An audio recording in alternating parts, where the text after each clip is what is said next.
Okay, yeah, and one final thing for Ready. I'm gonna be the fastest on Train Sim World once I finish it, so quit being a cheap fuck and get the game and come at me, bro.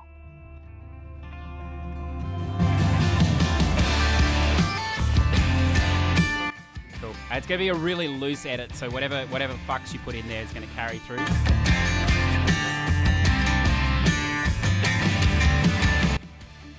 Hello, listeners, and welcome to Push to Plat for the final time on our beloved PlayStation platform. But look, we have plenty of goodness coming at you to shoot through your ears today.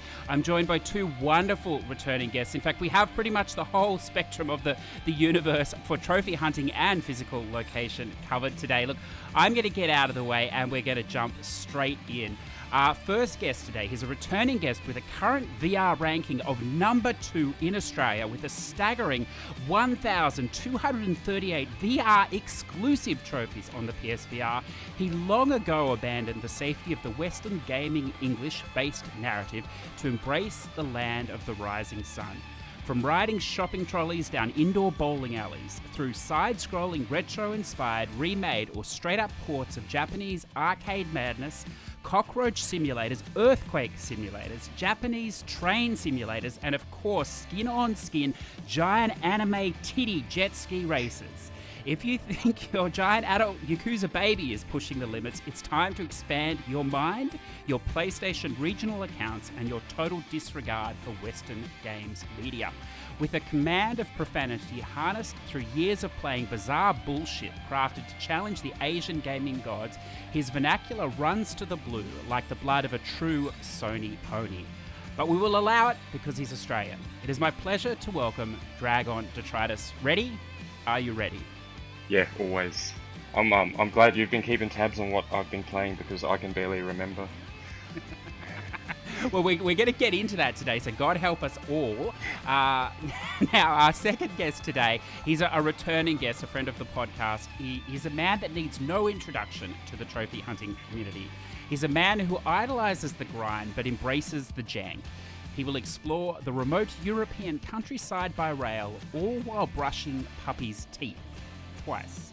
The only man to come with a redacted setting imposed by the trophy hunting forums for fear his lines will blow your mind.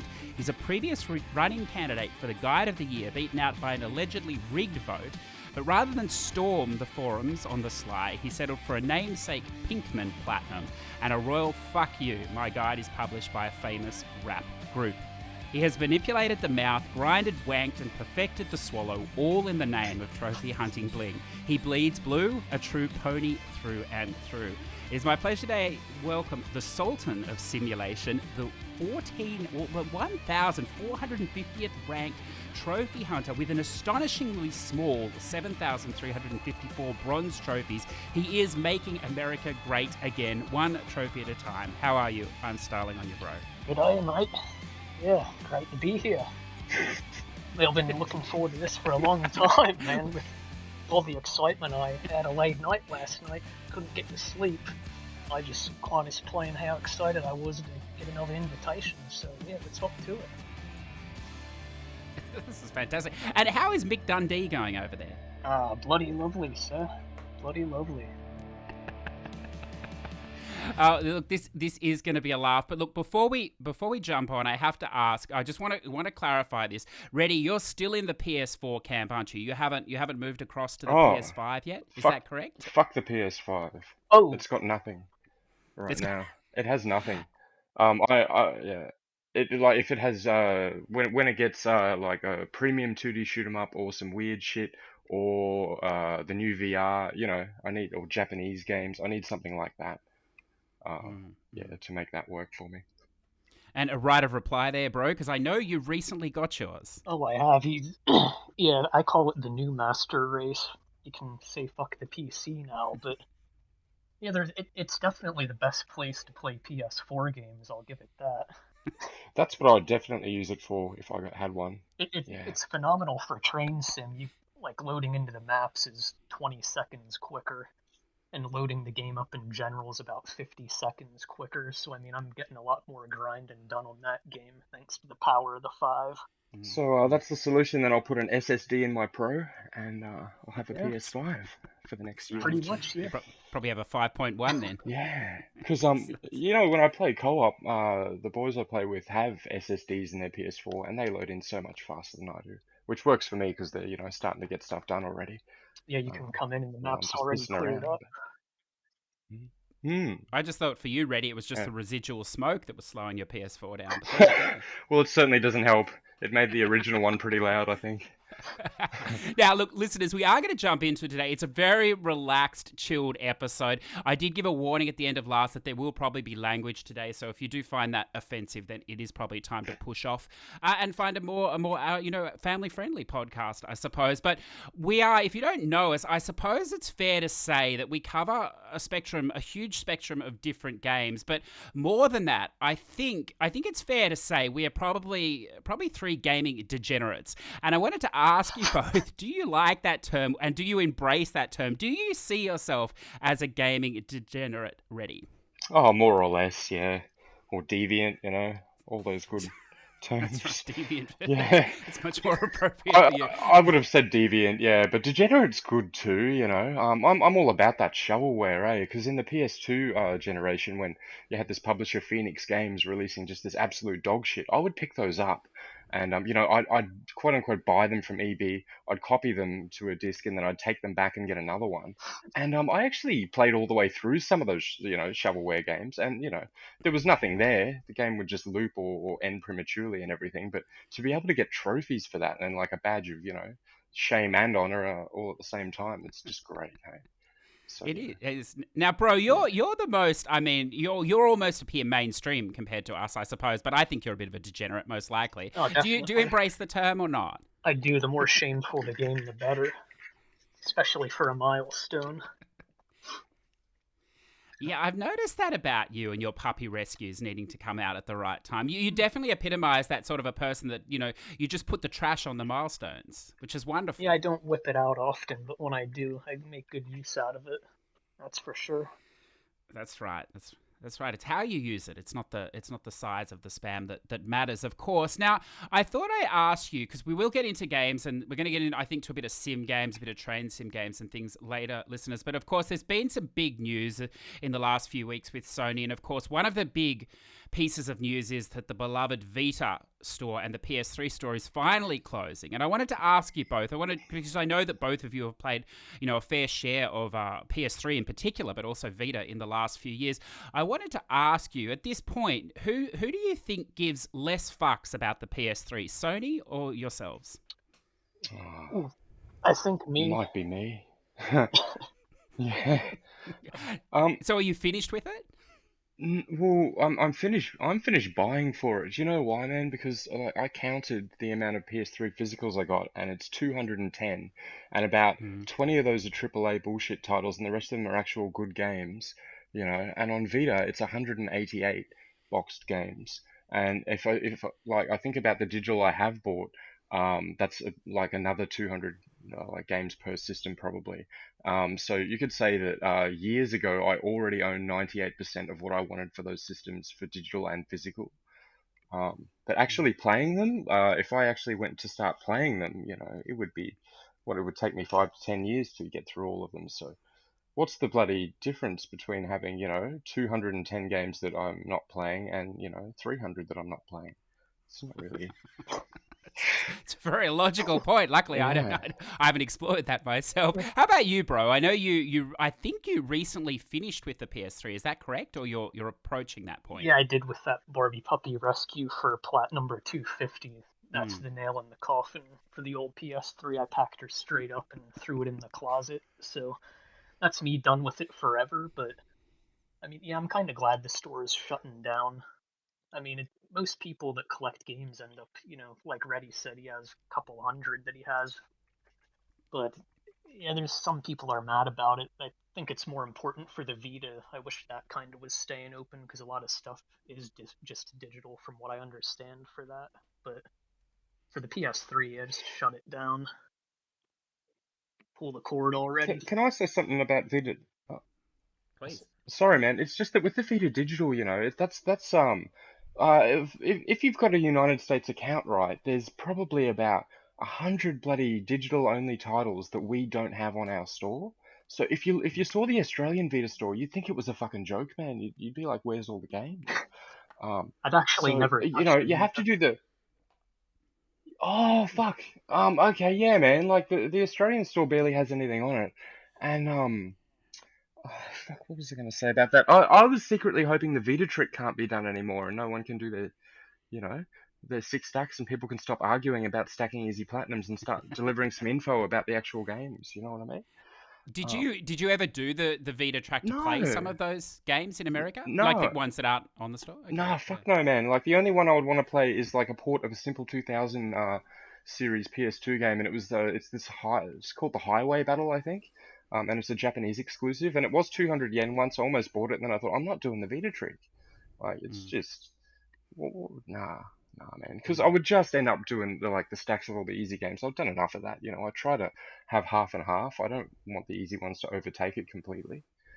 mm, It's that's mm. that's just my that's just my OCD about that, I guess. But Yeah, yeah, well, yeah, that sort of leads into the second question. I know you don't play a lot of Vita, bro, but you can still entertain us here if true. you like. What is well, now the PS Vita is finally dead. What other uses do you have planned for it?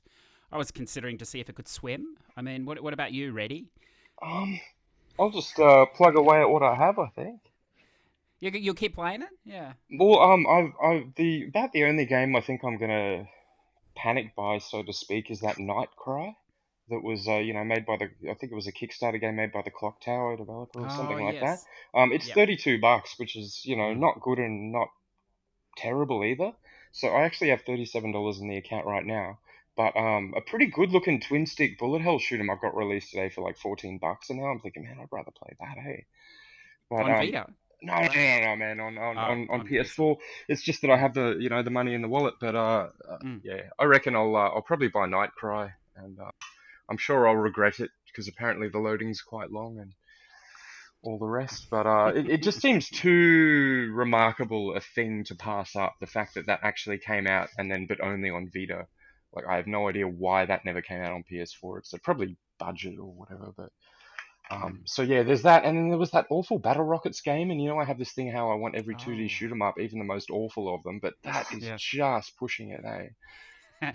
Now that is, if you haven't played that, that's the one where it's a co-op game on the one Vita, isn't it? Where you play half and half, one It side and the other. it Is that right? it Yeah. is, and they've re-released it. So if I'd have bought that when I had the Impulse, I could have had an original and a re-release thing for the same price, and it would have been worth it. But since Ah. I think that time has passed as of a day or two ago. So sucks to be me. I'm just gonna ignore that one completely now, I think.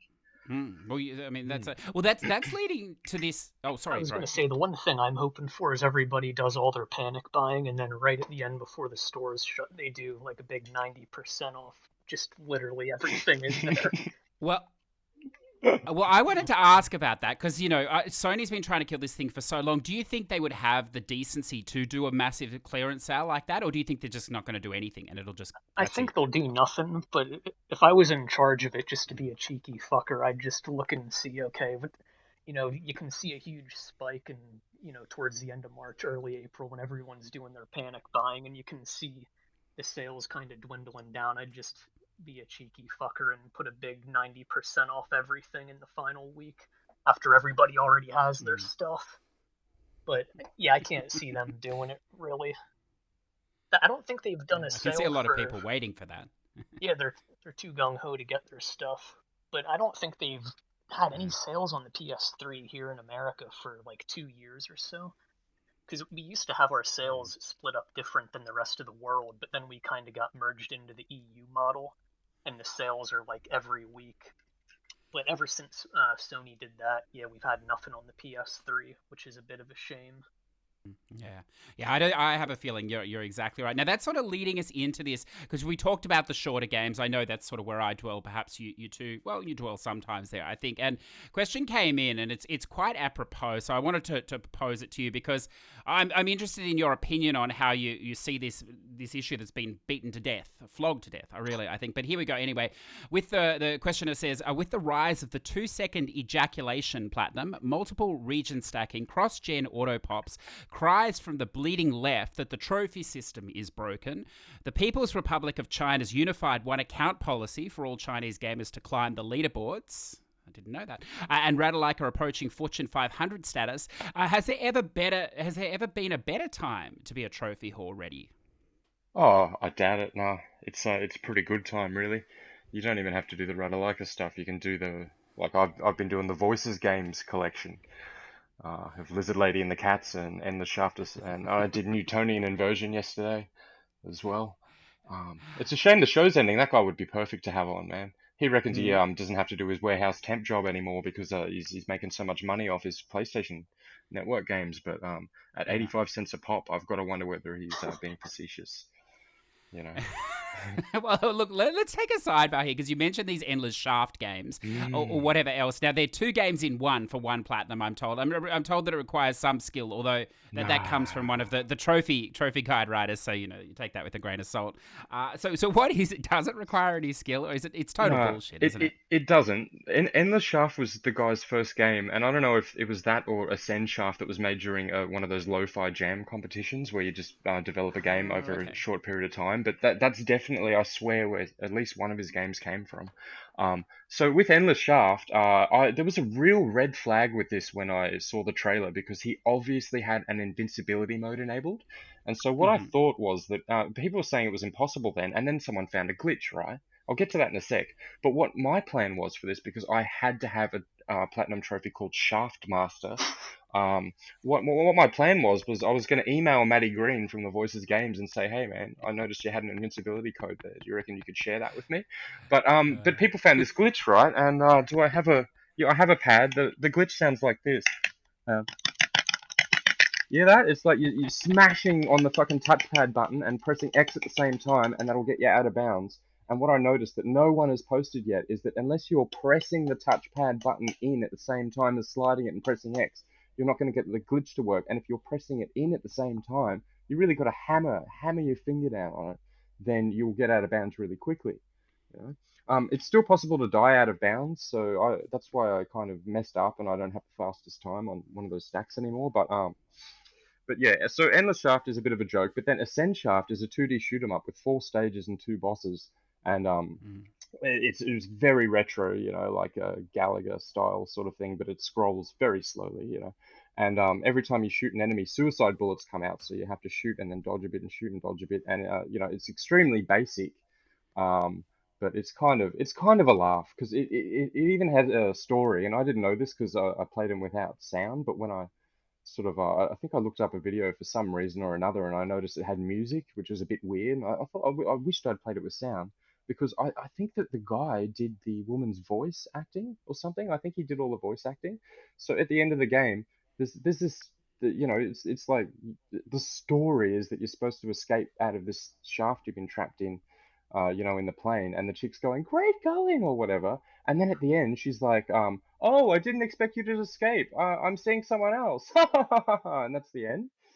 And fucking hell, man, I You're don't selling it know. quite well. Was this game pulled off the store, or is this still Mm-mm. out? Like it's still No, available? Yeah. it's there. It's like Okay. $1. There's 2 stacks. It takes, the first time took me 2 hours because I was really drunk and high, and the last boss kind of fucked me over because I'm used to quality of life improvements in my shoot 'em ups, and this was a complete regression from all of that. So huge hitbox and all the things I was trying, they weren't really working. There's like a specific way to do it that's easy, but the thing is that Yeah. that game killed me after I killed the boss twice.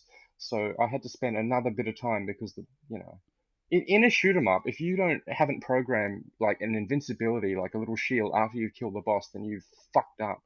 So as far as I'm You'd be concerned, surprised how often that happens too. mm, I that's like that. It's good yeah. to see somebody's using the touchpad as well. Finally, that's wonderful. I can imagine, bro. The attraction of a Shaftmaster trophy for puns is a lot. It is. I'm sure you've got this on the list now. Yeah, and for that cheap price, I mean, I'm gonna have to take a look at it. I did Lizard Lady vs. the Cats as well, which looked even worse. And I got RSI from doing that fucking kill 1,000 enemies at once. It says cumulative, so I thought it would be across the 3 survival modes, but it wasn't. So I was getting up to 700, 800, and then stopping, and then I'm like, hey, why isn't this working? It all adds up, but no. So It says it took me 3 hours, and I was sitting there for 3 hours, which is a bit of a shame. But you know, that's all good. Yeah. I don't think I'll be stacking Lizard Lady versus the Cats though. That would oh, here's the fun thing about this guy's games, right? They're quite short, they're quite janky, but his trophy lists for Gunducky Industries, which is the only one I don't have, he's going to re-release that so it's obtainable, I think. But he Mm. demands perfection in these games. He's like completely 100% it. Don't fucking do the whole thing without getting hit, etc. And Mm. I just thought he was like this great troll developer, but the It games are sounds so like that, doesn't it? yeah, the games are so Yeah. easy and they're so short though that it doesn't really matter if you mess up. It still only took me a few hours to do them, but I suppose for mm. 85 cents, you're looking for some replayability as well. So it's good. It's good to see he's covered that angle. Now that leads. Mm. This is a perfect question for both of you because I don't have a lot of as people that have listened would know. I don't have a lot of mental fortitude when it comes to the grind. Luckily, Reddy and Bro, in a 5-minute plat, there's usually not a lot of grind. But, I've managed to avoid it so far in my playing time. But I know both of you are not, you're not adverse to the grind. So I wanted to ask you, and this is a tough one, I think. What is, and we'll start with you if you like, Bro, what is the right amount of grind in a game?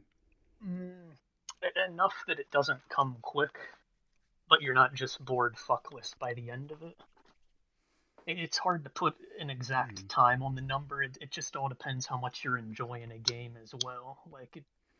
I've told you before with this train sim world, it's a massive game, and I'm already about 450 hours into it, and I'm just barely past halfway on the trophies.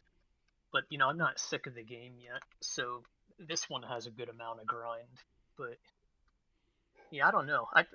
Sniper Elite 4, I'm in the middle of doing that too, and I've probably played it about 40 hours, but I'm just sick to death of the damn thing. It's so bloody boring, and I can just barely stand to turn it on. I mean, my co-op partner and I were just fuming at the game constantly. So that one's, way too grindy, and there's still probably 25 or 30 hours left on the thing.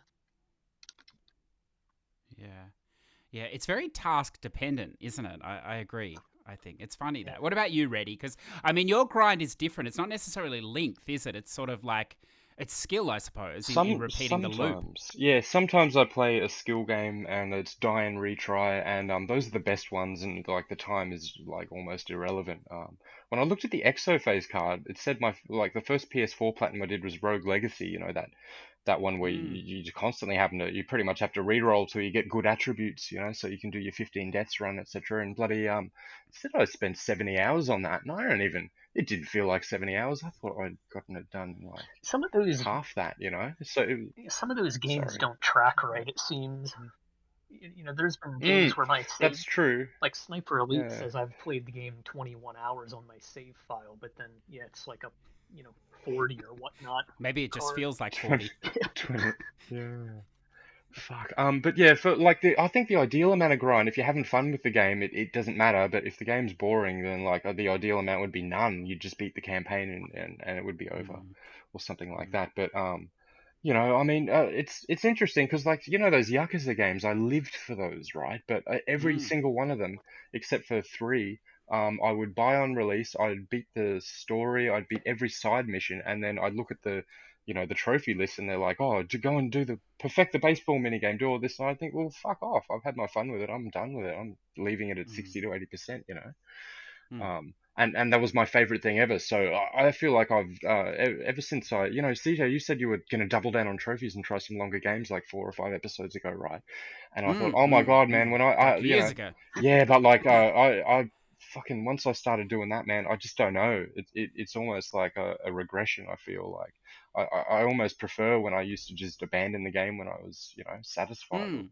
forget about the trophy list. But now I'm sort of I've gone from 45% completion to 77%, and a lot of Yes. that was artificial inflation. But every year I resurrect old games and get these 7, 8, 9 year timestamps on them. Yeah, that's Oh, those are regrettable for nice. you, Yeah. but I mean, you can fix that. Mm. But I think you find that you get more trophies by only going to 60 or 80%. I mean, this 100%, I bug that would, Bro because suffers from as well. It's appalling. But I but just start more games. Yeah. that's right. That's right. Look, if we've learned nothing from the great Ike Menzies, is that you earn more trophies by playing more games. I mean, Yeah. he's clearly taught us that, as well as a great credit limit as well. Now, the other side of the grind, though, and that's important. But the other side you often hear about is the jank, and people go, "Oh, the game's so janky," "Oh, I can't play, it's janky." But there has to be jank in a game. I'm convinced there has to be. So for you now, I'm sure this is a sliding scale. For me, it's probably closer to a 10. For you, I assume much lower. But what is ready the right amount of jank for you, or do you prefer no jank at all in your games? I used to be 100% against it, and any game that didn't control well, I'd be vehemently opposed to. And this came from when the PlayStation 1 came out, and all these 3D games looked worse, played worse, and were on the whole worse than all of the 2D stuff. And I was just so offended by that, and I just kept playing 2D games for generations after that. But for some reason, man, getting older, and just getting a bit shittier at everything in general, I really, I kind of like it, man. It's almost endearing at this point. And I Mm, think that when I broke the threshold, or when I got over myself, was when I platinumed Eco, and that mm. legendary game or whatever. And I used to call it Ugh. when I played on PS2, I thought it was the worst game ever made. Unimaginably bad. The whole game was an escort mission. The controls were loose as shit, and some parts were kind of a bit. I don't know, man. You had to fight off the shadows while they were taking. It was mostly that graveyard section, I think, or yeah, something like that. But once I'd platinum that, I actually thought, wow, this game's fucking genius. I was moved by the ending, and I just thought all you need to do with these games is just get used to the controls, and then it's normal, and it's like any other game. So ever since Yeah, I did Eco, I've been able to cop anything pretty much. yeah, So yeah. yeah, Well, that's there's what. there's Mm. there's a lot of self-hate in trophy hunters. That's why the jank needs to be there. It even, we expect that. We live for that, I think. But bro, I mean, you're not adverse to the jank. I mean, you're playing Train Sim World there. It's glitched to high heaven, that game, pretty much. But what's your opinion on jank? Because I know you play some. There, yeah, I do like jank. If it's kind of janky, like Drunken Fist or whatever, or even Oh yes. well, when I'm not playing the game drunk, if I'm playing it sober, the jank's great. If I'm hammered, the jank's I say shit. you got to be careful, don't you? Drunken fisting. Yeah, It's a Oh, risky name. It's a risky game, been there, done and that. It's good night. Get a bottle of absinthe, make it work. but yeah, uh, that, I guess Payday 2 Crime Wave Edition. I mean, I would say outside of Battlefield Bad Company, Payday 2's got to be the worst first-person shooter I've ever played. It's just dog shit on the oh wow. PS4. The controls are kind of weird. It's like the aiming is just awful. It's like way too lazy when you aim, or it's way too sensitive. But I don't know. As Reddy said, there's a bit of endearment with some of these games, but it's kind of just a coin toss. It, Yeah. It's like either I'm gonna like the jank or it's gonna send me off in a nuclear explosion or rage. Just don't know until That's you right. see. That's right. It's very true. I like that. Why don't we move? Because we sort of touched it loosely with stacking or whatever else, and the question came in, but I was just sort of combine it, if you like, into to maybe what games didn't receive a stack or you played that you would have liked to, I suppose, play again for trophies, hence another stack. Or on the flip side, maybe games that had a stack that perhaps you did play and you wish didn't have a stack, or whatever else, you don't understand why it got a stack. Are there any of these sort of games, bro, for you? It's not a stack, but when I get on to Train Sim World 2, every single trophy from the first game is in that game, in addition to all the new content. So I'll kind of be stacking that. But I personally hate stacks and wish they were never a thing. I think each game. Oh, Yeah, I know that'll be controversial. what are you doing here? Jesus. Yeah, I think all these, you know, like German, Australian, Chinese, Japanese, American, European, all I'm just not really into that. French Canadian. Yeah, Mm. but yeah, I just don't see a point in playing the same game 7 times when there's so many games out there. And I mean, me personally, Yeah. anytime I think, ooh, I'll play this game again, like I played the Uncharted years down the line, and I just didn't enjoy them anywhere near as much as the first time, even though I thought I'd be in heaven playing them. So yeah, I'm kind of glad I'm not into the stacking, and I really wish all games had just one list across all systems. Yeah. I like Reddy. I'm going to ask you the same thing because I know you do stack, and I notice also that you do not all the time, but sometimes you do what I like to do too, where you'll play the stack of the game back to back as well. Yeah, so, fuck yeah. Yeah. So how do you feel about it? You know, are there games you wish you had a stack? Because I know a lot of these Japanese games they don't. You know, which is frustrating, I think. Well, actually, man, like I constantly, at least once a month, lament the fact that I've platinum both Spin Tires games and there are no stacks because I would fucking love to play those. So I'm pretty much gonna put like I've already got the platinum. There's no DLC trophies for SnowRunner, but like if one of my mates fucking gets that game, man, I'll jump in. Hey, Oh, I'm do getting you know that what I at mean? some point. Um, That game looks good. Yeah, Mud Runner was awesome. I enjoyed the hell out of that. Yeah, man, I just have such like loving memories of both those games, you know. And Oh I feel yeah, like Mud Runner, like I got a little carried through the online by some, you know, Russians and shit, just like trying to just get a hardcore map with some progression and do yeah, that cheese. But, you know, active players actually going in there, and this guy delivered like most of our bloody log loads and fucking grabbed me out of the bog on one of the hardcore maps. So I'd kind of like to do it again and maybe do a bit more of it myself with Mud Runner it's because funny. Yeah, that game's co-op, but like when I played through with one of the people I used to talk to, I was just following him in his truck going to the log sites, then you'd go unload him at the warehouse or at the lumber mill or whatever, and it's like I'm literally just following this guy. There's nothing really enjoyable. And then when I did the maps hardcore solo, that's when the game really came into its own and was awesome.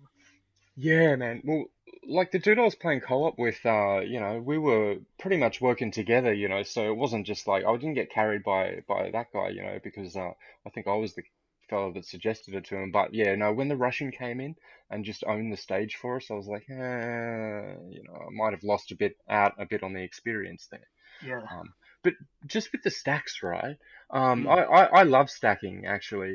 You know, and I used to have the attitude that why would anyone ever play a narrative-based story game more than once? You know, because it just went for so long, and I grew up with like you know 30-minute games, and so when the fucking 10, 20-hour games came in, I thought that was excessive, and now I think that's a good time. But like we've got the 40 to 100-hour games, I think that's excessive now. But look, my where we got, I think.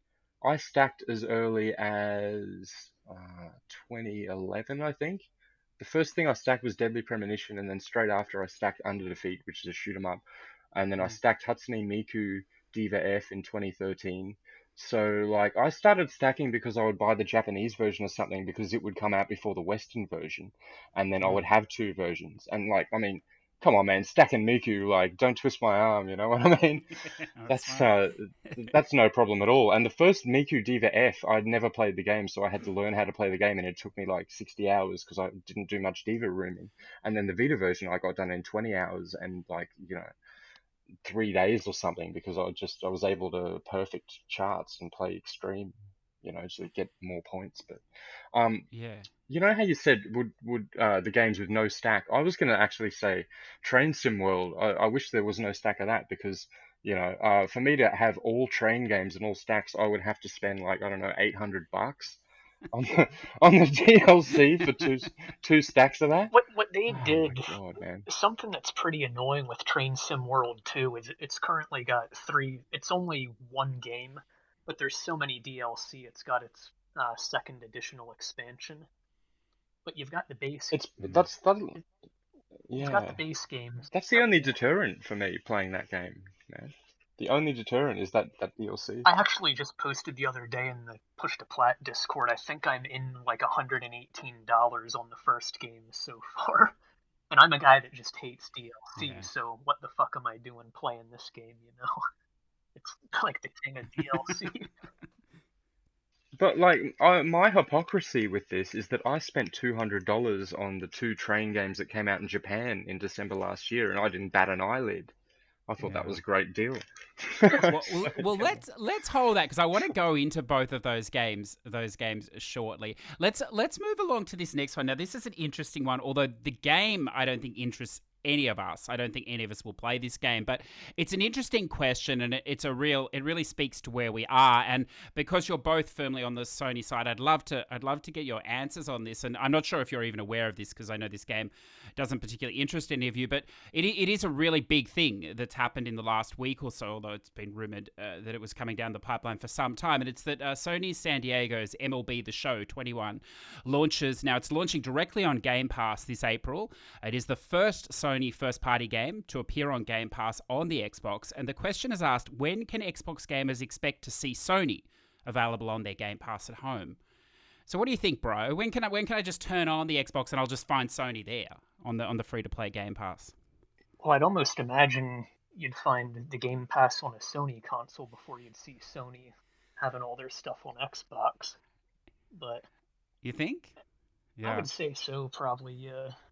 But who knows? But I mean, as far as those baseball games, a couple of those I have unobtainable, so I'm glad to see that get the hell off the console. Hopefully Microsoft can just scoop up that license for MLB and get it the hell off our systems.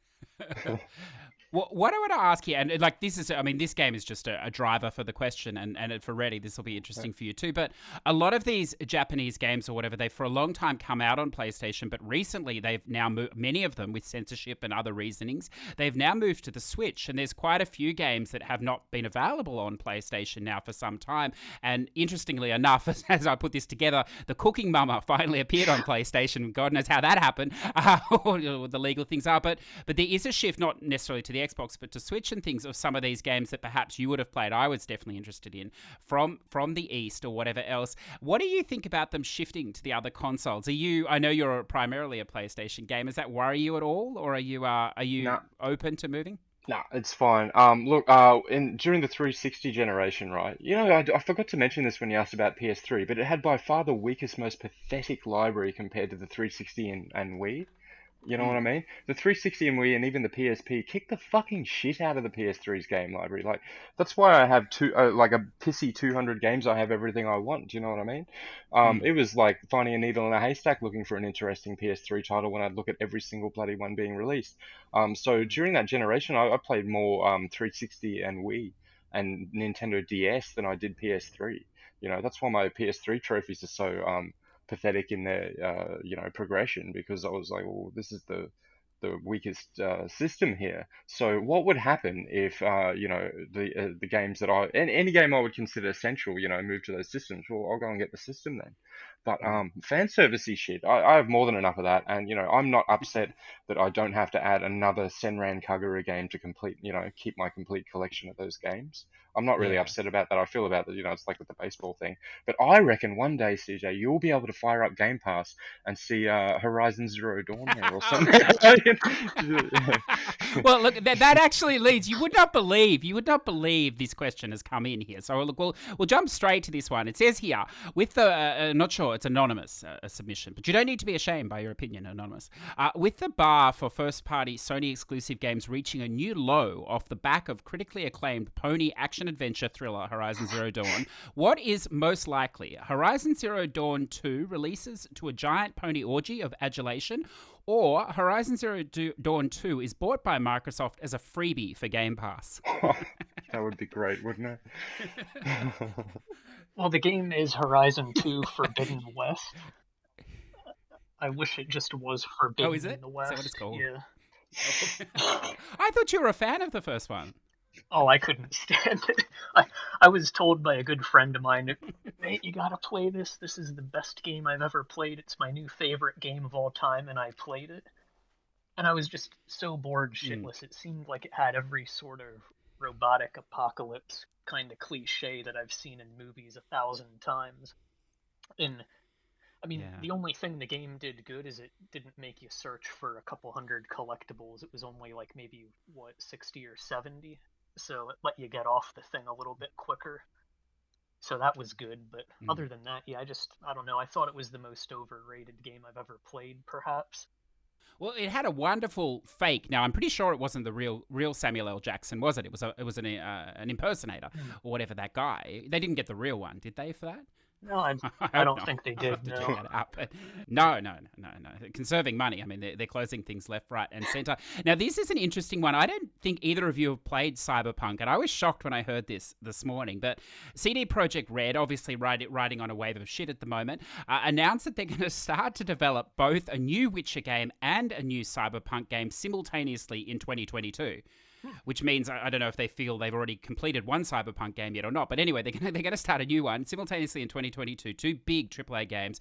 What is most likely? Both games released to critical acclaim when they eventually release, or that we realize CD Projekt Red was simply a one-hit wonder? What do you think, Reddy?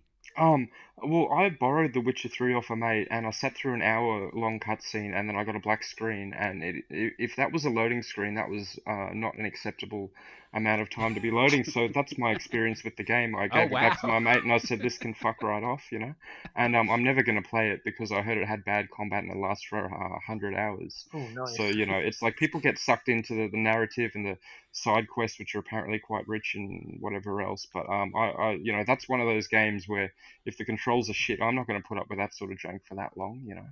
Talking about the jank thing again, but yeah, no, that can fuck off. I saw that whatever that cyberpunk thing is, that's just a first-person shooter, so whatever. And sequels, are about as interesting to me, I would say. So that's good, man. That's like $200, so I don't have to spend. In You know. Perpetuum, that's right. What Mm. about you, bro? I don't know if you have any interest in playing this Cyberpunk at some point. Now, especially now you have a PS5. Well, I saw they just came out with that 1.2 patch list that had like 500 Mm. bullets on it of things they fixed, but apparently the game is still busted. Although I would like to Mm. play it at some. I mean, if they ever fix it, I do want to play the game because it seems a little bit interesting. Yeah.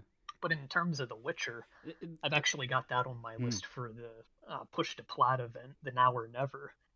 So Mm. hearing that it's got Mm. terrible combat in 100 hours really makes me want to put that in and kind of see how that game is now. But it's Well, I think that's very subjective. I thought it was really good. So, I don't know. well, I mean, I'm hoping I'll like it, but every time I go Yeah. into a game hoping I like it, I tend to come out hating it, unfortunately. But I've heard nothing but good things about Mm. The Witcher, so it should be decent, I hope.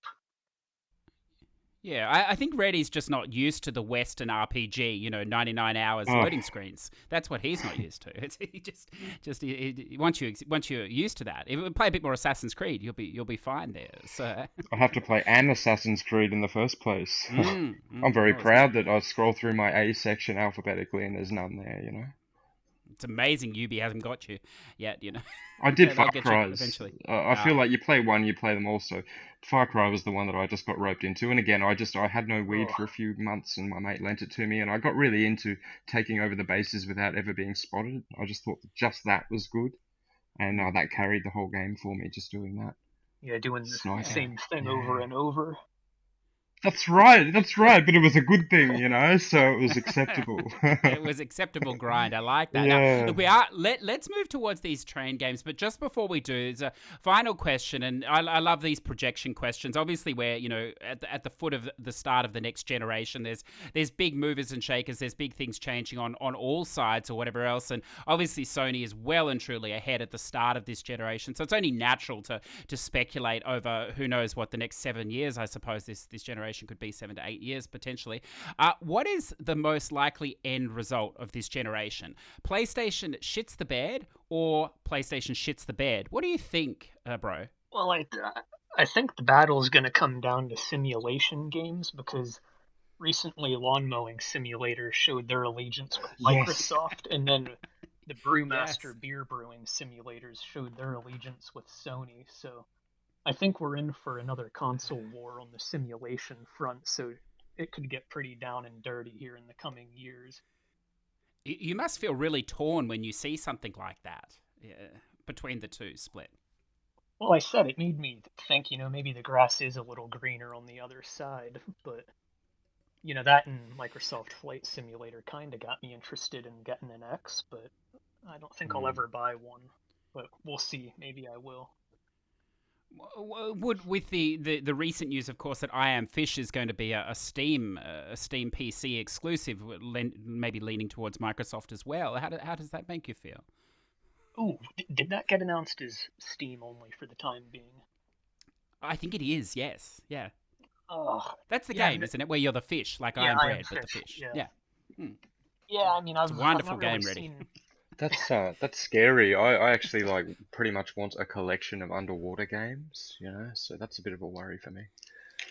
You're gonna have This to game, control each On, corner of the fin with the shoulder you actually buttons or have to. something.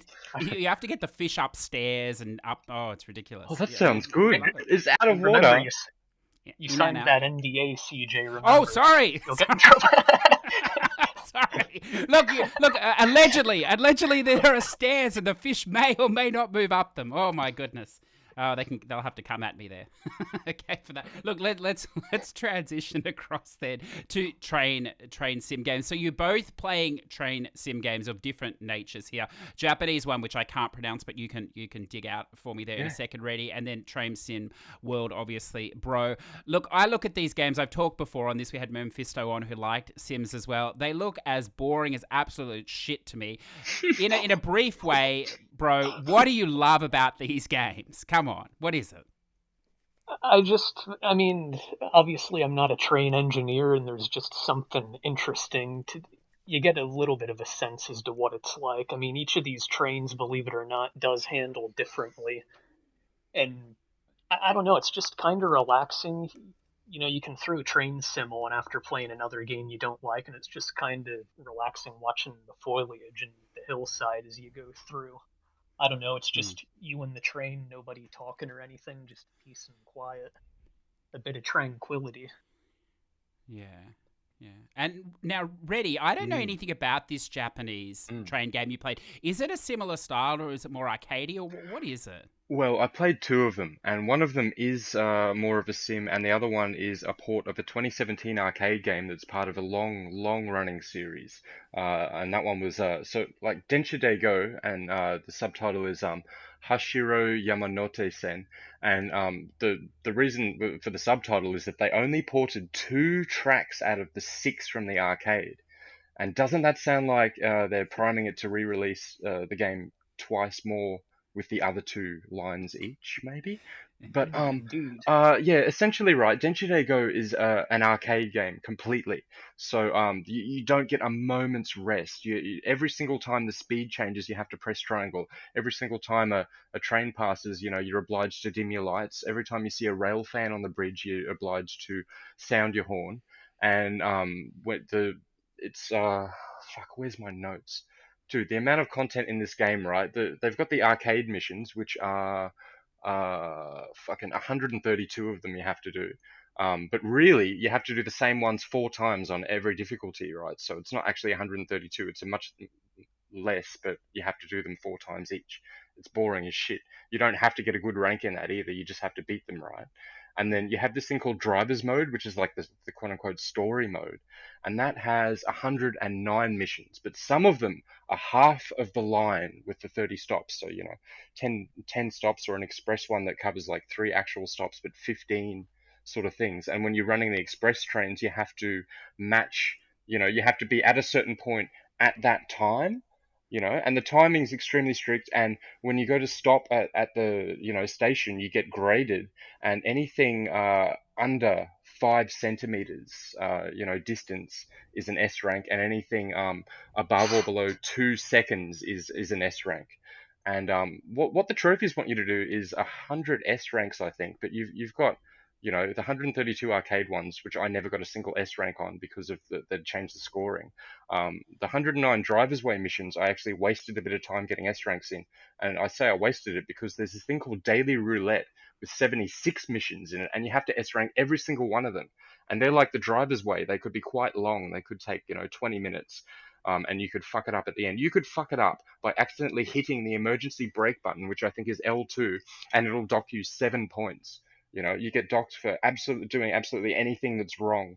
And there's a Mein Leben style run of every single. You have to stop at every single station, all at once, and you have to drive at an S rank level because you have to play it on very hard, and the only other difficulty besides very hard is legendary. And the only difference is in very hard, you can maybe speed two or three times and get docked for it, and that will be okay.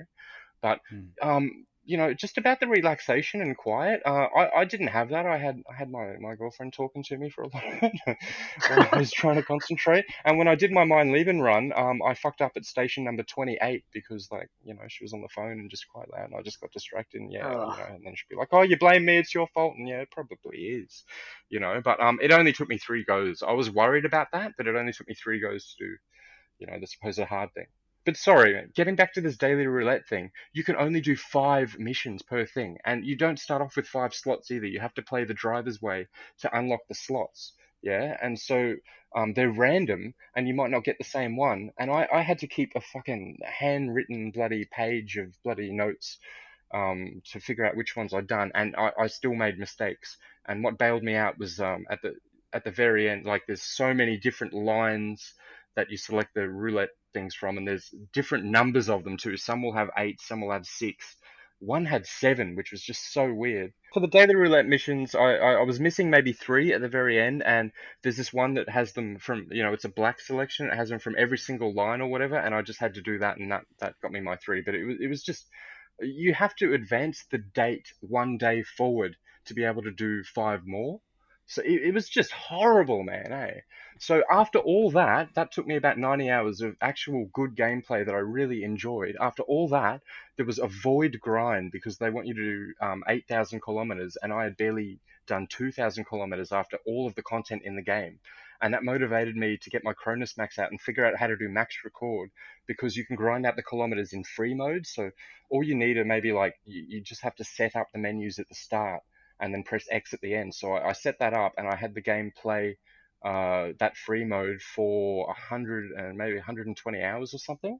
No, it was more, because 228 hours was my total after the platinum.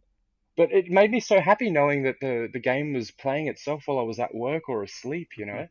Like, because I had this Cronus Max for ages, I just used it as a controller converter. But this max record thing is fantastic. It really bailed me out. It really did me a solid, because otherwise I would have had to babysit the thing, for weeks, just to have it drive itself. So very Japanese game, very Japanese trophy list, yeah.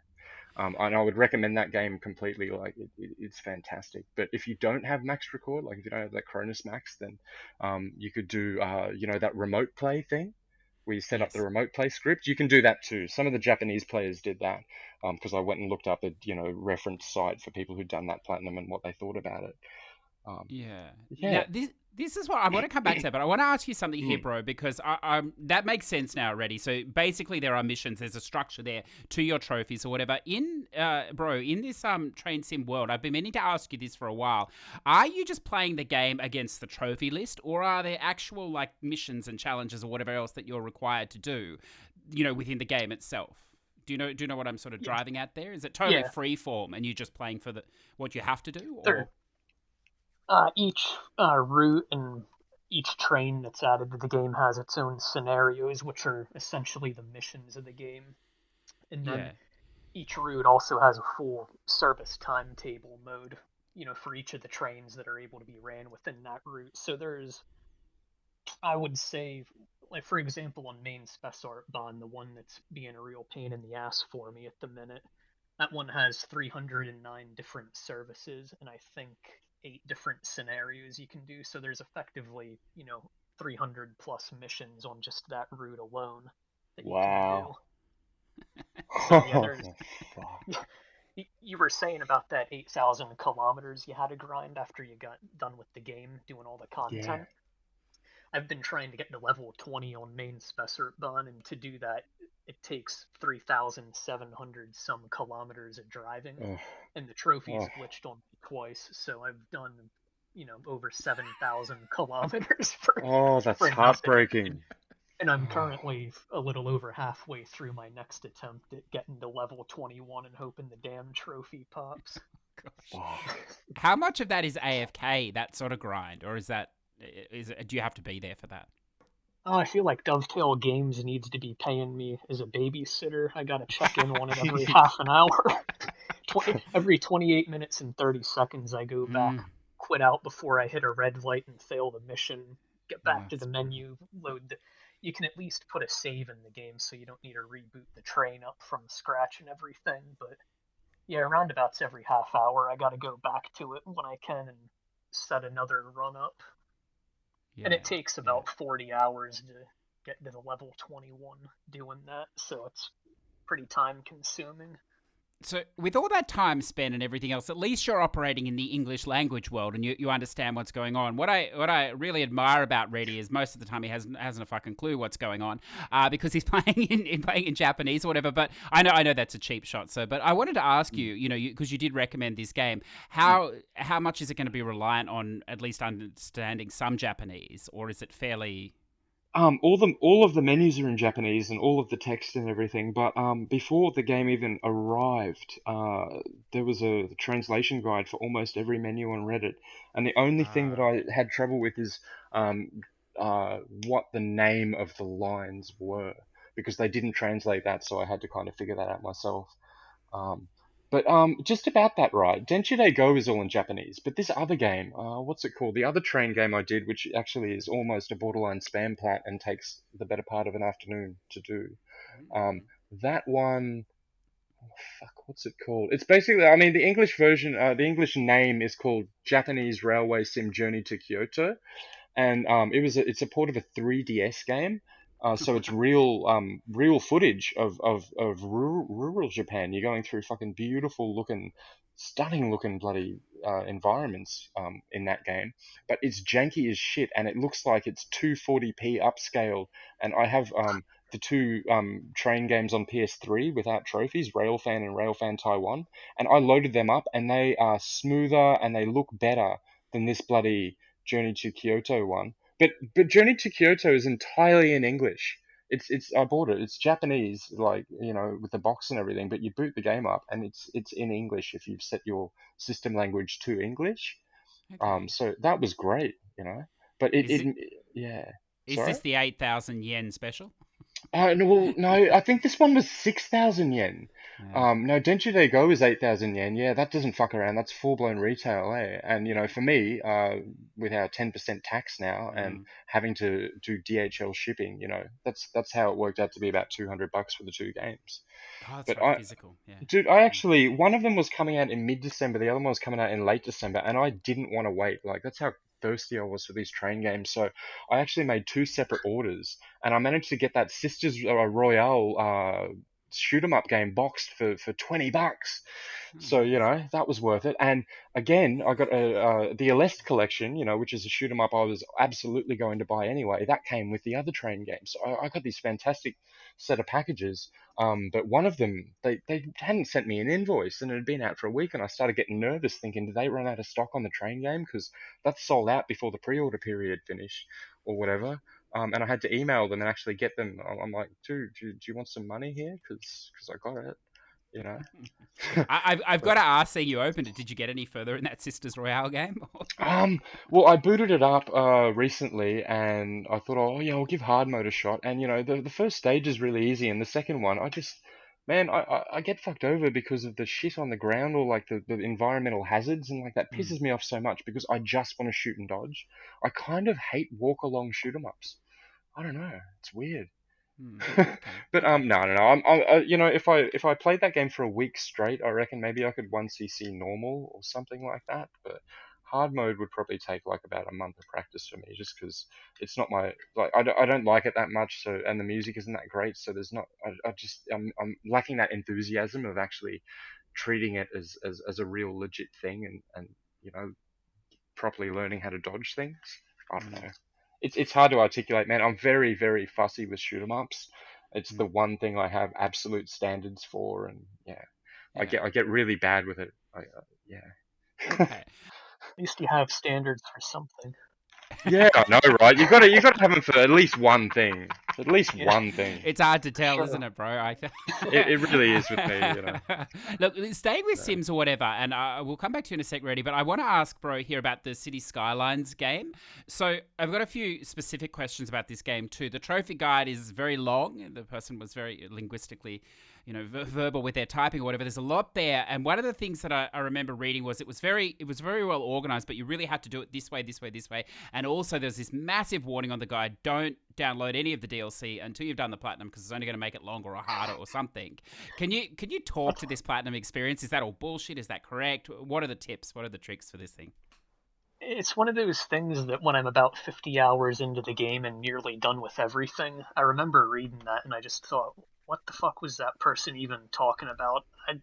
I honestly don't think there's anything in that game DLC-wise that really makes the game longer. I mean, you've got to wait so much time for your cities to be built up anyway. Like, even if there is stuff that makes it longer, you're kind of stuck to a certain extent having your population grow to 100,000, and you can just do the side stuff anyway. So I personally didn't find that the DLC made the platinum any longer, but I don't know, maybe I failed to realize what actually does make it longer. But yeah, well, you did it in a fairly quick time, though.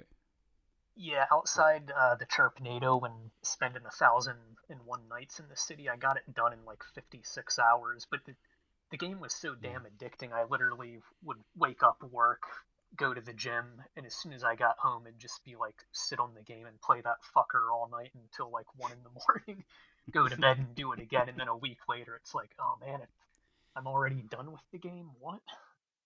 But it was phenomenally addicting. We made jokes about all the DLC and obviously the price of that train sim world that you're working on at the moment. But one of the things I don't understand about this City Skylines is there's about 1,001 different variations you can buy on the store, plus DLC packs and everything else.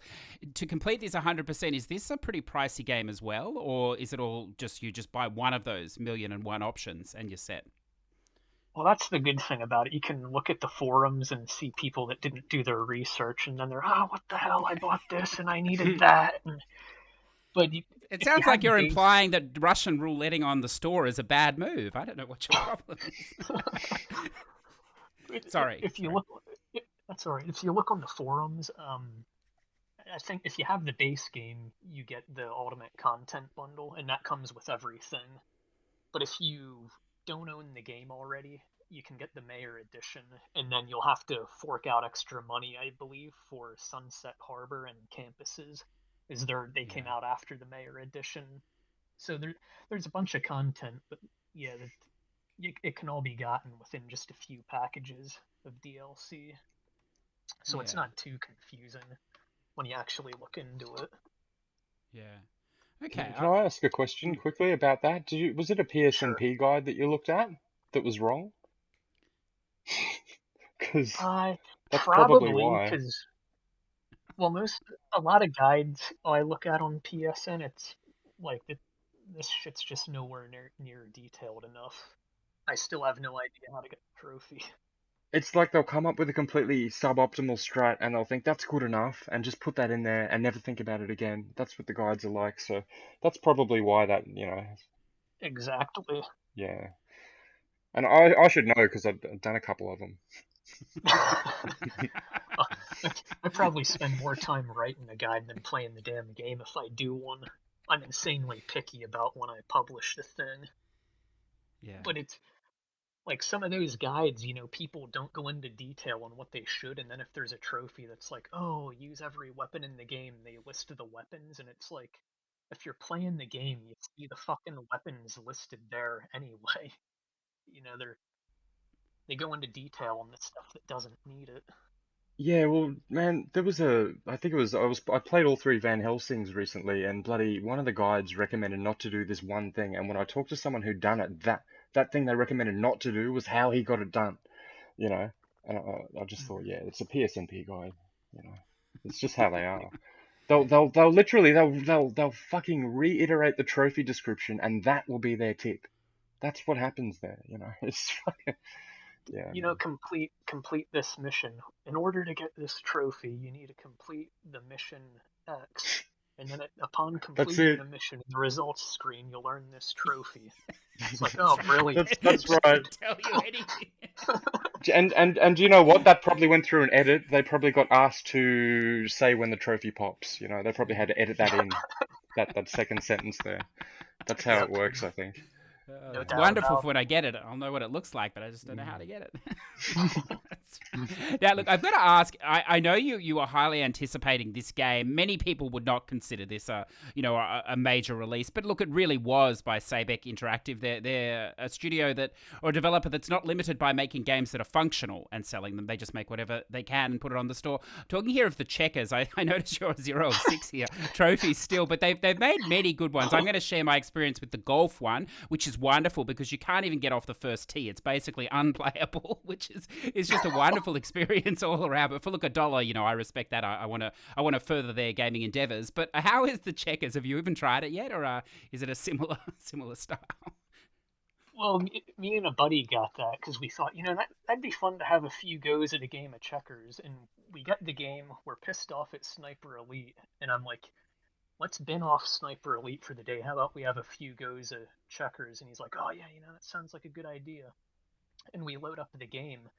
Turns out the trophies that say play 5 games with a friend or whatever, it's only in fucking local co-op. So thankfully the game was only like $1.49 because we can't even play with each other on the thing. So I need to delete it off the PS5 actually because you need 2 controllers, and I've only got one PS5 controller, so I got to download it on the 4 when I'm not idling Train Sim, and then spend a half hour to play checkers against myself. So it's surprising. There's so many other things going on in that game. I'm surprised there's no online interactivity as well. But well, it is what it is. Maybe on Checkers 2 or whatever. Yes, we'll actually put some online. I'm looking forward to that. Now, Reddy, I want to ask you. I've just been perusing your list here, and we're definitely going to speak about this Autobahn Police next. I'm sure Bro would be interested in this too, but I didn't realize you played this. Now, I'm going to I'm going to butcher the pronunciation.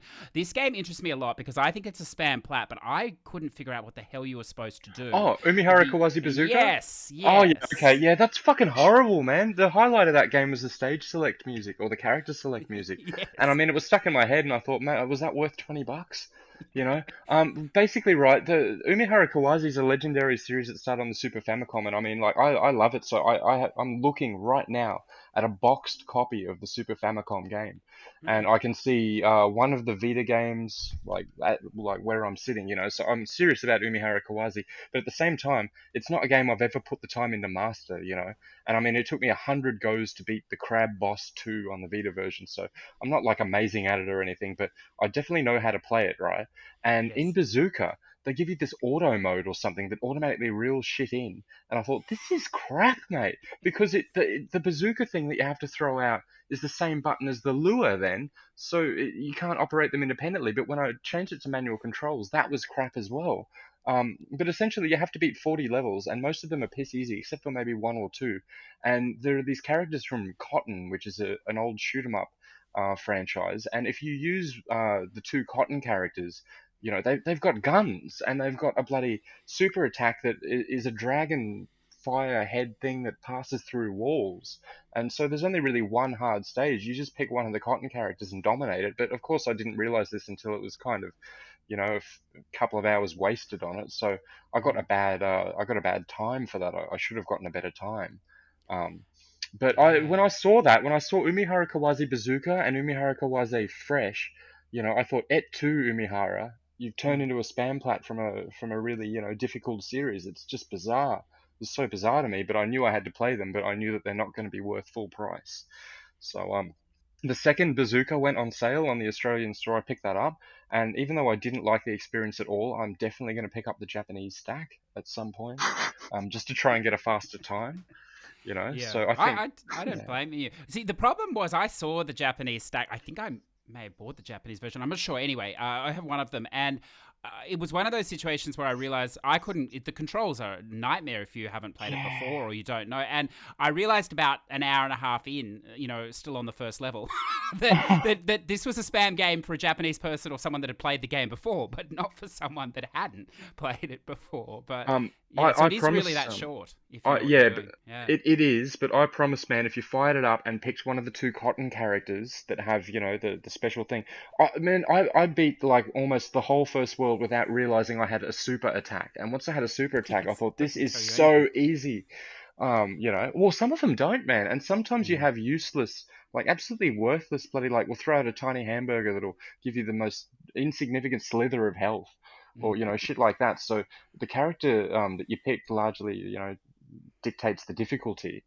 mm, But yeah, no, man, those controls are absolutely not suited for a party game like that. It's because, I mean, like, for people who don't know, this game is like a bubble bobble style single screen thing where you have to mm. take out the waves of enemies, and there's a multiplayer thing, which could be fun, but probably wouldn't be because no one would know how to play, you know. Yeah, and it just, the stiff, slow controls work amazing, and the physics, work amazingly well in the main game. They really, they should have just refined the shit out of it for this bazooka, or change it, or just made things faster, or and you could get stun locked, and you're just wasting time bouncing, getting stun locked, and every time that happened, it would make me angry because it just wasted my time for no good reason. It was like reloading. Like, I hate reloading in games. Why even bother? You know what I mean? That's not the right kind of realism that I want. So it reminded me of reloading, and it's just a useless, worthless, pathetic mechanic that does nothing, man. It just pisses you off, you I could know? just see Bro here making a list of Japanese misspelt words of games that he'll never touch. He'll be like, I'm not playing that piece of shit. Ah, But look, yeah. let's go into one that I'm sure does interest him because I know, Bro, you're a fan of the mountain rescue simulator, the fire rescue simulator, the fly my plane simulator, make some bread simulator, whatever those things are. They're to me janky sims, but perhaps I'm wrong in saying that. But Autobahn Police 2, Mm. is this I think it might be the same company. I'm not sure, although that could just be the lo-fi artwork of the thing that makes me think that. But this game came up like 2 weeks ago in a platinum shout out, and I actually own this game. I don't know why. I've never played it yet, but but am I right? This game interests you, Bro, I imagine. And then could you tell us about it, Ready? Yeah, fuck yeah. I was listening to that Plat shout out while I was playing the game, and I thought, what are the chances, man? That is just That's right. That's so good, right? That's so good. But anyway, look, the game must have been patched because it was really smooth for me. And I guess the main thing is that the camera is very jittery, and when you open a door, it will open on your character and kind of trap you in there. So they never patched that out. But I never had trucks falling from the sky and stuff, because if you go to PSNP, someone made like a nice sizzle reel of all the good shit in there, like trucks just falling from the sky, mate. But that didn't happen to me very often. I didn't get that many bugs. And what it is, it's quite a short story. It's got dubbed English voice acting because, like, the original voice acting is German, so they rushed to dub it. Because if you go to Germany and watch The Simpsons, it's in German, and apparently it's hilarious for people who've seen both of them and everything. But that part's there, so the cheese is there. It's very good. It's not the most remarkable story, but you do it, and you could knock it over in an afternoon. And then after that, the post game grind. You need to set up 3 speed cameras. You can only set up 3, and they cost like so much. They cost so much money. That's the other part of it. You can't advance the story sometimes until you've upgraded the station, and you can upgrade the station and your own character and like the vehicles and stuff. Those are the 3 upgrades, and you have to get quite a lot of money. So the post game grind revolves around setting up those speed traps. And here's something interesting, right?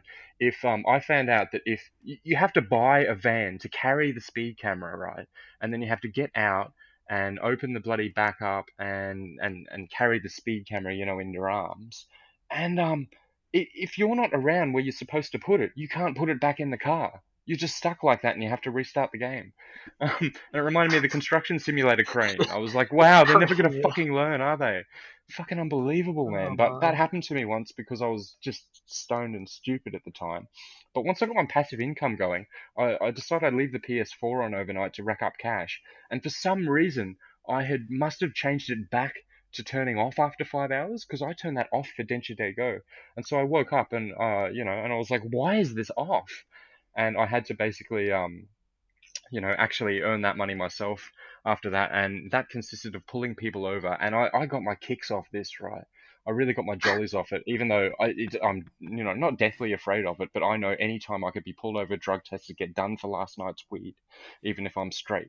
So it's not a Mm, good thing. I shouldn't be enjoying it. I'm against this. But mm, mm. nevertheless, you pull people over, you get to do a vehicle inspection, right?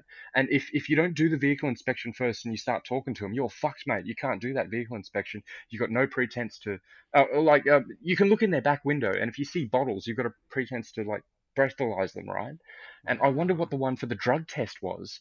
And I found out at the very end of the game because there was this guy who had a book in his back and it had a unicorn on the book front cover with like a rainbow over it.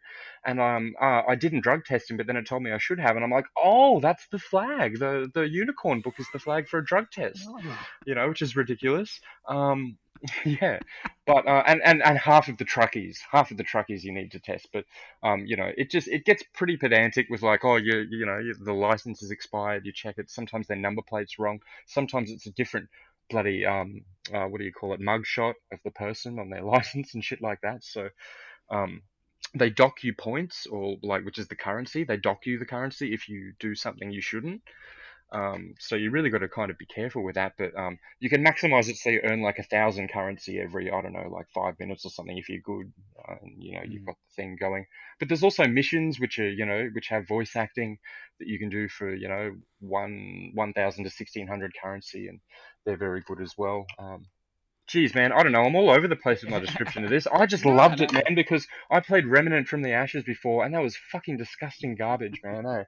So I was feeling burned out, and the people I was playing Remnant with were feeling burned out as well. I just think, oh, it's that game then maybe, but and I thought, man, to renew my enthusiasm for games, I'm gonna have to hit this Autobahn Police Simulator up, and it fixed it. It fixed everything. It was perfect. It was just chill. It was funny. I because it's the highway driving. If I didn't want to drive all the way around, I would just go the wrong way and drive the wrong way through the exit, squeeze my car in between another car sometimes even, and take a shortcut like that.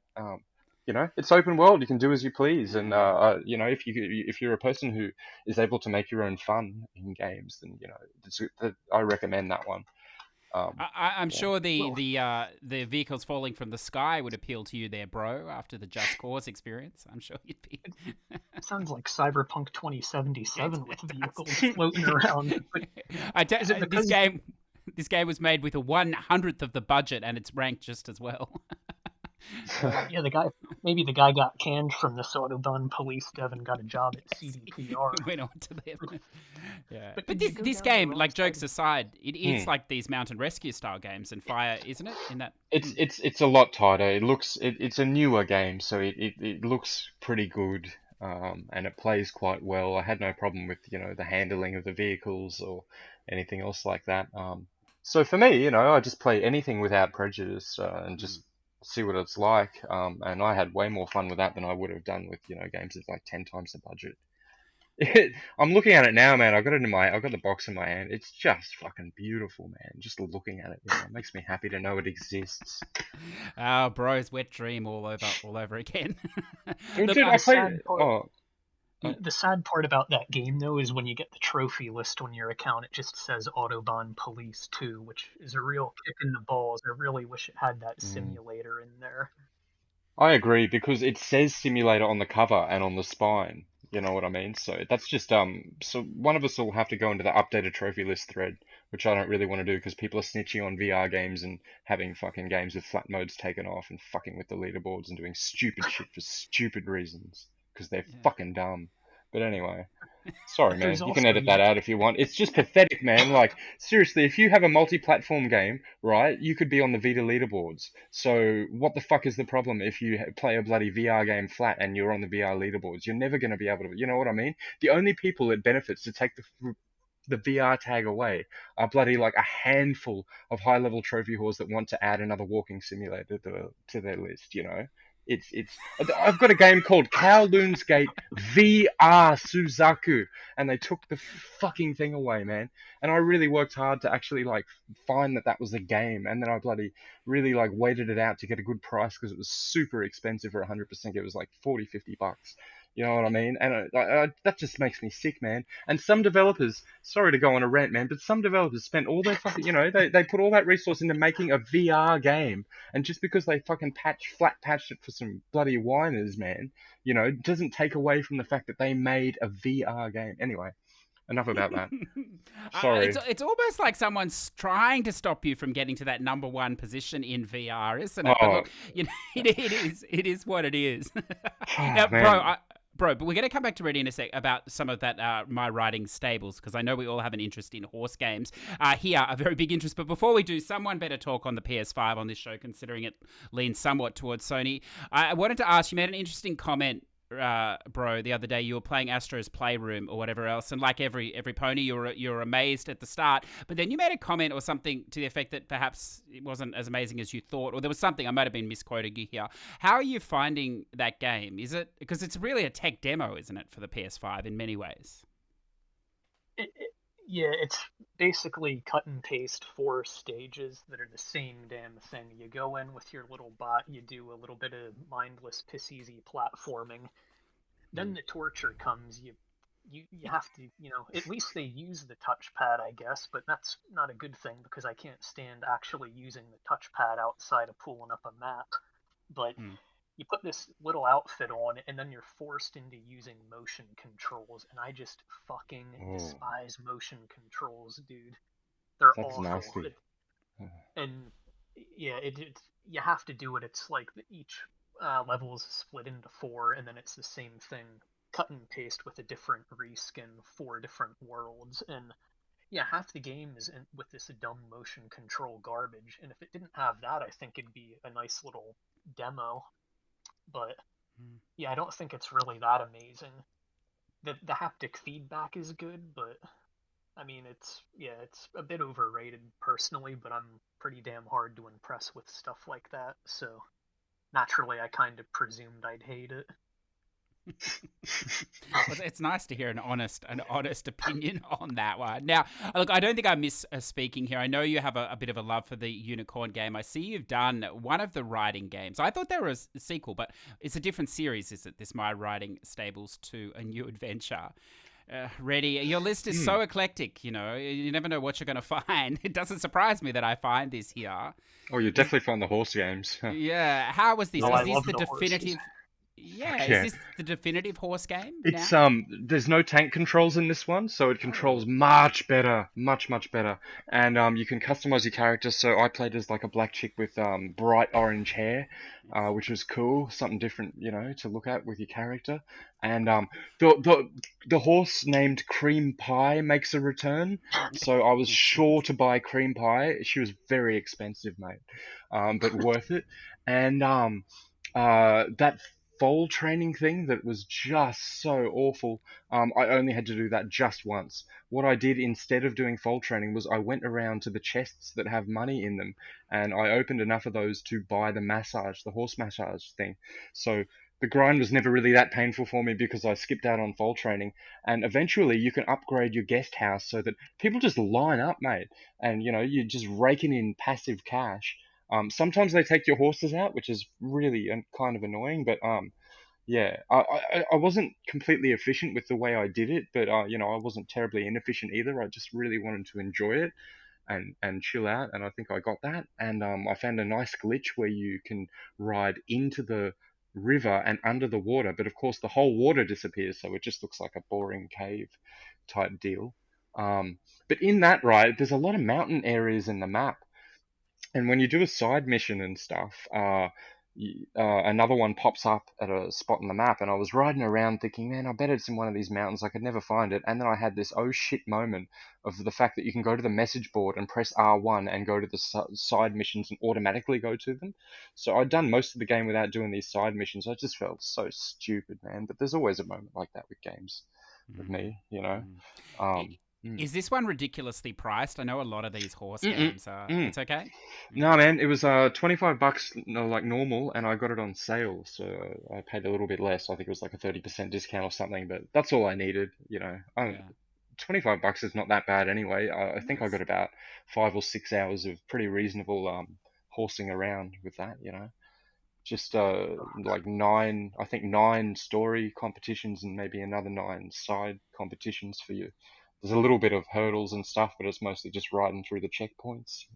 The times are quite tight on some of them though, and if you're not good with managing your stamina, there's a race right at the end there you can actually fail. So that was good. You sound sorry. Well, look, I'll throw one out there for you both to add to your list. It's not on the PlayStation yet, but I'm sure it's coming shortly. It's only just come out on the Xbox. Animal Doctor, which is yes, it is on the next. PlayStation. Oh, it is. It Good. is. It's $25, man. 30% it? off, and I'm there. Yeah. It's It mine. looks wonderful. I agree. does. It looks really good because you can go outside in that game and bloody get the injured wild animals and come back and rehabilitate them and then release them in the wild again. That sounds fucking great, Yeah. right? Yeah. Yeah. It does. Oh, man. I think It it'll does be now. a tearjerker.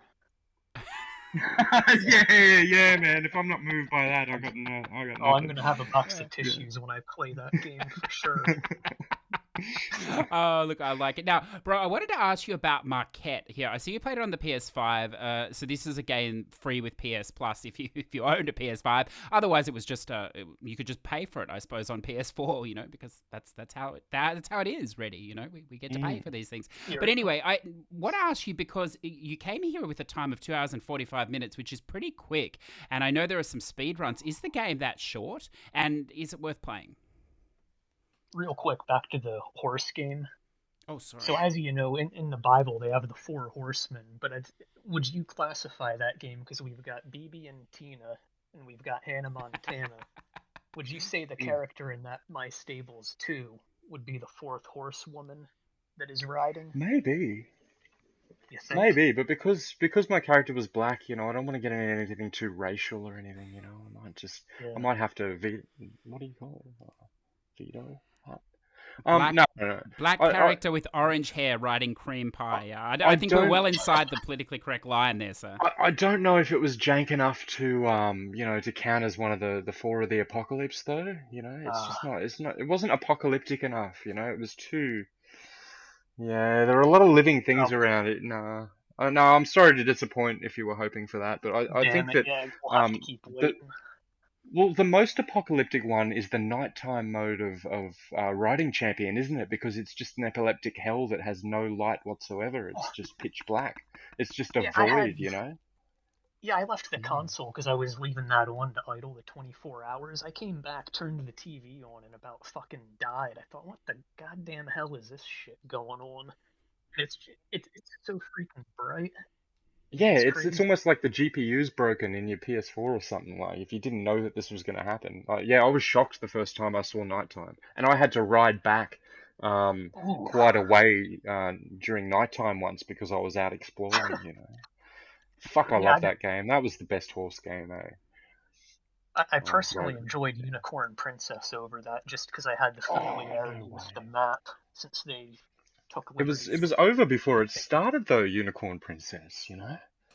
Even if it was 50 hours, the game was that good, it would have felt like it was over before it started to me. So yeah, but I have a serious question here for you, bro. Didn't you find it annoying? You bought a game, quite an expensive game as well, Unicorn Princess, to ride the unicorn, and you could only ride it at certain points.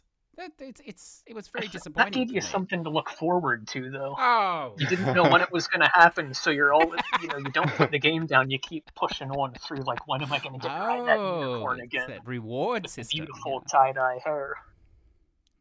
Yes, that's true. I thought that was disappointing, though. You know, with that unicorn game though, I've actually bought ages ago Eternity: The Last Unicorn, and I thought if I do that, I've got all of the unicorn games done, right? But apparently it's brutally difficult. This is what people reckon, you know. Fuck that, man. I think it's just a Eurojank RPG, and it will have like a very specific way of doing the battles and stuff. So I'm keen on starting that one day. Yeah, well, Get my unicorn collection. I played 7.5 minutes of that game, and the controls are absolutely dreadful. So they're really I bad. tried it. I auditioned it on an alt account, which I do now, you know, and just to see if I'm receptive to the game, because otherwise I'll be left with yet another, 1% list or whatever. And I thought it was I kind of liked it, eh?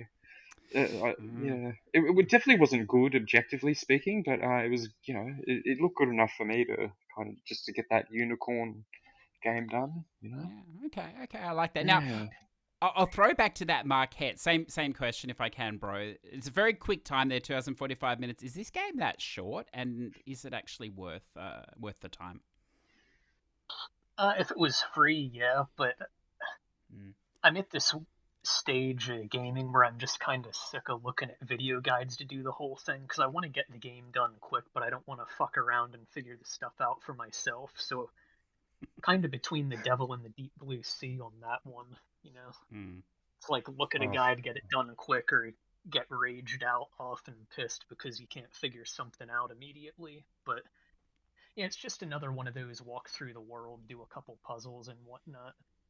But you could easily get that game done within an hour. I left to go eat dinner and whatnot and walk the dog and kind of just take a break so I didn't go insane. But yeah, it's a Okay. relatively short game. Okay, I like that. Now, look, we're not gonna finish here today, Ready, without talking a little VR. In particular, this wonderful sure. selection, this Chain Man. Like, how the fuck you find these games is beyond me. But please, what is the Chain Man, and how did Yeah. it leave you? I loved it, man. It was I saw Ikamenzi playing it. You know, I checked out his VR to see if I missed any Japanese exclusives, and this one, it's only available on the Japanese store. I think it's about 2,000 yen, which is going to be like 30 of our dollars anyway. It's the And price of admission on that store. yeah, but I mean it's VR and it's only 100% game. It's at a 7.78 percentage, for the rarity, which is just bizarre, mate, because Yeah. it's incredibly easy, And I think we were talking about this before the show, but there are already, there's more than one complete video guide playthrough, and so. I have a lot of empathy for what Bro said about that whole thing with guides, man. I fucking hate using video guides. It's like the worst thing imaginable for me, but I like even less, being stuck at a point and then figuring out that, oh, I actually had it, but I didn't do it right, or, it was two fucking squares off Mm. the jump or whatever, you know what I mean? So it kind of, I did look at videos, but I kind of looked at them a little superficially, and then I went in and just did it all myself. And it was no problem anyway, because it's a Japanese game. So you pick the stage, there's only 6 of them, and then you go do the stage. The stage is 2 to 5 minutes long. But anyway, you're actually walking along in this, and it's very dark, right? So you've got the option of either having a circle of light around you, which tells you where, because it's a game where you can't fight back against, some zombie characters or whatever. And the whole point of it is just to get through the stage, just to progress, to make it to this elevator at the end. And the gameplay revolves around, usually you're either just going from point A to point B, or you have to grab these gas canisters and put them on a little platform thing, or maybe you have to go and hit a switch to unlock a door or something. But it's just so they're such tiny areas that it was very easy, even when I had to retry a few of them, to just get to grips with it. And if I did have to retry, I got that stage done very fast, shortly thereafter. And the little circle of light around you shows you where you could be spotted by the enemy. I think that's their field of vision, but then you can change that to a flashlight if you want to see in front of you. So it's very dark. There's hardly any color. It's pretty much black, white, and red. So it's stylized, which is pretty cool, in my opinion. I quite like that. And the sounds that you hear, when the enemies are close, you just hear this. Even the women zombies sound like that. So the first time I played it, it scared the shit out of me, man. The first stage, my heart was pumping, and then afterwards I was thinking, oh no, actually these enemies are really stupid. I can just run around. I can hold the sprint button for most of the thing, and so I lost the tension, but I did get that feeling at least once, which is nice. But I got what I wanted out of it, because it's like, what, 13 achievers out of how many? It's been out for a couple of Mm. years or something or whatever. And the trophy icons, some of them are really, really, really cool looking, like cabinet worthy looking. Um, they're just, I don't know. Yeah, so a whole heap of weird bloody, criteria kind of came together for that one. But I've been conscious of that game for years, and I was waiting because it was on sale for 300 yen once for about a week, and thereafter just, your 2,000 yen, and eventually I just cracked. I went, fuck it, I'll just spend the 2,000 yen. I want the Yeah. experience. I want it now, and I wanted the fastest achiever, and I got that. But because I used the videos, someone could definitely, like, I didn't practice it either on an alt or anything, so someone could beat my time. So it's still, I got the fastest, and whenever someone's feeling competitive, they can take that out quite easily. But I almost think that's better, to Mm. keep things a bit competitive than to just get a time no one can beat, like my Idolmaster Cinderella Girls viewing revolution time is very optimized.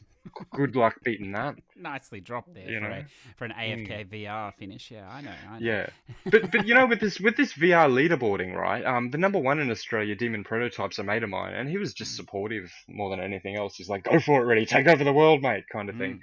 And like, I just don't have. There's not much incentive for me to beat him, like, especially because I know that if he gave a shit, he could just overtake me in a week or two of applying himself. He's just that kind of, you know, he's pretty much capable of doing anything. I think that guy.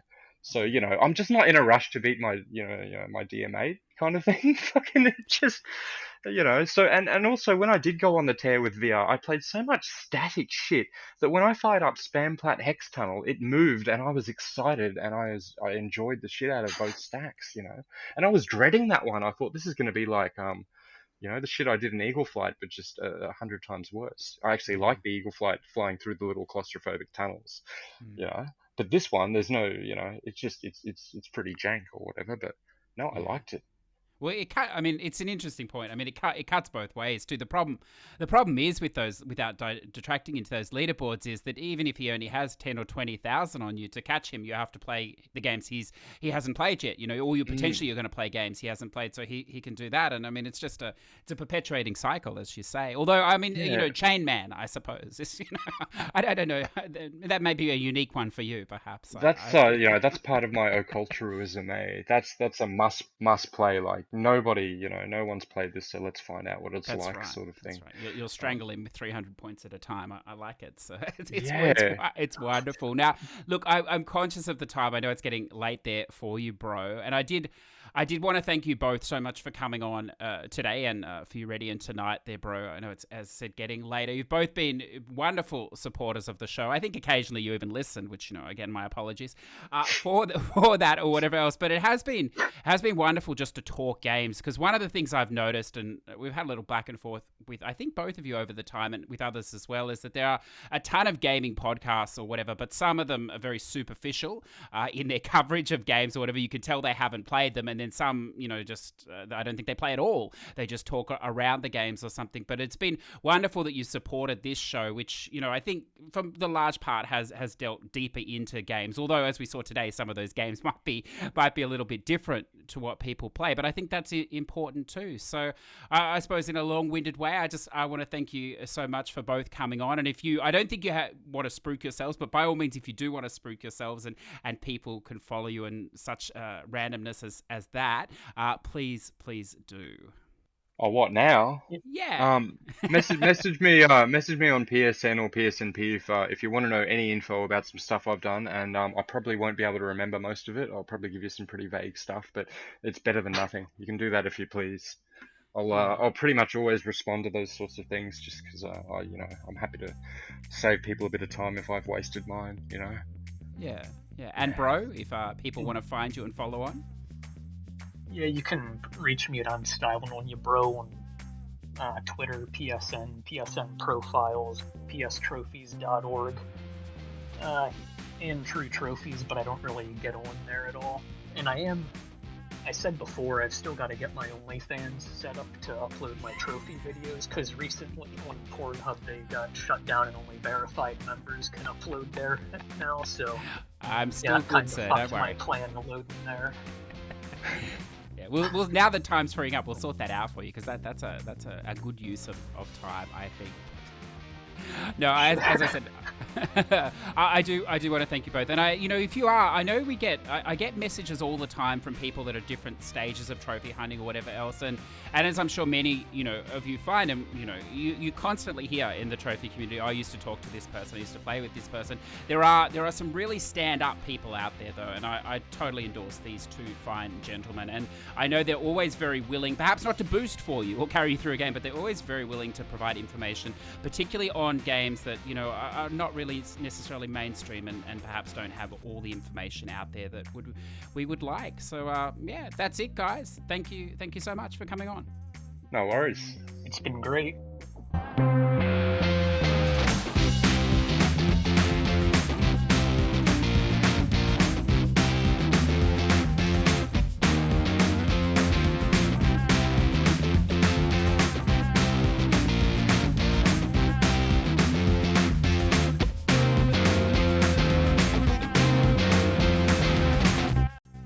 Let's jump in then for the final shoutouts for the Push to Platinum community. And we start with Zador VP, valued Patreon and tech lackey of the Discord. He's got quite a few for us this week. Number 491 and 492, Marvel's Spider-Man Miles Morales, PS4 and PS5. He says, played through the PS4 version and auto-popped on PS5. Great sequel to the original. Looking forward to the next game in the series. Some more Spider-Man with 493, Marvel's Spider-Man Remastered. Finally finished the New Game Plus on highest difficulty of the original PS4 game, and then auto-popped all but 2 trophies on PS5. Still a great game, but I did miss the gameplay upgrades from Miles Morales. Number 494, this is a game that may interest many of you in the months to come. Just released, It Takes Two. He played on the PS5. Excellent new co-op game from the creator of Brothers and A Way Out. Had fun throughout, although it did have some frustrating sections too, like the Hell Tower trophy. Lots of varying gameplay to be found here that made for an excellent experience. Definitely don't play this solo. Some sections seem like they'd be really difficult that way. Number 495, Darketsville Castle, a funny point-and-click game where you play as a demon living among humans. The trophy requirements and trophy art are very nice too. Number 496, Buried Stars, and this one is one that I'm looking out for. I've been meaning to get to this for some time. Finally got around to playing this Korean murder mystery visual novel. It has similarities to Danganronpa and Zero Escape, but it is its own beast with its own gimmicks. I particularly like the inclusion of the in-game Twitter called Fatter. These 2 distinct story paths with multiple different endings and epilogues for both. There's also an entirely separate non-canon storyline that derails the entire plot to throw a creepy horror story at the player instead. Had fun with the game, even though it was quite predictable at times, and it plays on some interesting tropes for a visual novel. It's not your standard, I suppose, read and skip style VN, so well worth a look if you are interested in that genre. One Up Wonders, the wonderfully recreated guide creator, I suppose. And it's great to see here. On this day in 2016, I earned my first platinum trophy, but now I have earned my 1050th, which is Dirt 5. Congratulations. So that is a mammoth effort, really, if you consider it. And what a journey indeed. Platinum number 1051, Newtonian inversion, and I believe he has a guide available for that, a very cheap and I believe 1 hour or less platinum. In fact, he actually goes on to say it's a 50-cent easy platinum, which can be done in less than 1 hour. Excellent, sir. Mr. Tam, number 112, Cat Quest. Some friends highly recommended this game and said it was good, and I can understand why, meow. They weren't kidding. It's fairly cute, full of perfect, pawsome puns that I adored, and has a chilled, relaxed trophy list, and also here there be dragons. I wanted a cool platinum screenshot where I was staring down a fearsome dragon, but my character wasn't feline it, and I didn't cooperate. Oh, so I thought I'd get through today because there were no styling shoutouts, but there you go. You've tongue-tied me beautifully. You've trapped me wonderfully. Number 113, Beyond Two Souls. Fun story, but seriously heck unskippable cutscenes. I think that made it take twice as long as it should have. Also didn't trophy guide my first playthrough, so I had to do an extra run. I haven't seen much of his stuff, but Elliot Page did a great job. So did Aiden's voice actor with the whooshy spirit noise. It's wonderful, sir. I Yield to No One. Look, he's got a few for us as well this week, the wonderful co-host of the Trophy Whores podcast.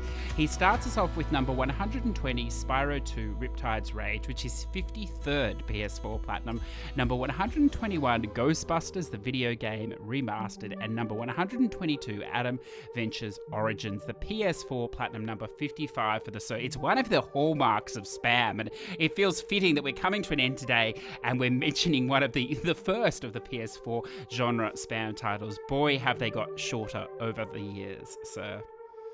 Reaper Veteran 86, number 185, A Knight's Quest, and number 186, The Savior's Gang. I don't know too much about those games, so I'll have to look into them. And Ed the Shed 2014, he hits us with a wall of high quality spam.